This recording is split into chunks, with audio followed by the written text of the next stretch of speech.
SSC বিনীত গোয়েলের পদত্যাগের দাবিতে আবারও বামেদের লালবাজার অভিযান আটকে গেল 9 ফুট উঁচু ব্যারিকেডে। বামেদের মিছিল আটকাতে ফিয়ার্স লেনে উঁচু ব্যারিকেড তৈরি করে পুলিশ। বামফ্রন্ট চেয়ারম্যান জানিয়েছিলেন, যেখানে আটকাবে পুলিশ সেখানেই ধর্নায় বসবেন দলের নেতা কর্মীরা। সেই মতো ফিয়ার্স লেনে মিছিল বাধা পেতে রাস্তাতেই বসে পড়েন বাম কর্মীরা। সেখানেই রাতভর ধর্না অবস্থান চলবে বলে বামেদের তরফে জানানো হয়েছে।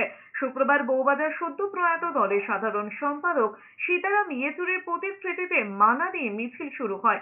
এরপর ফিয়ার্স লেনে মিছিল পৌঁছতে উঁচু ব্যারিকেডে আটকে যায় মিছিল। বিমান বসু জানিয়েছেন, এখানেই রাতভর অবস্থান চলবে। মেরুদণ্ডটা সোজা করার জন্য একটা মেরুদণ্ড উপহার দিয়ে এসছে। আমাদের যেখানে আটকে দেবে সেখানেই বসে পড়বো, কি আছে?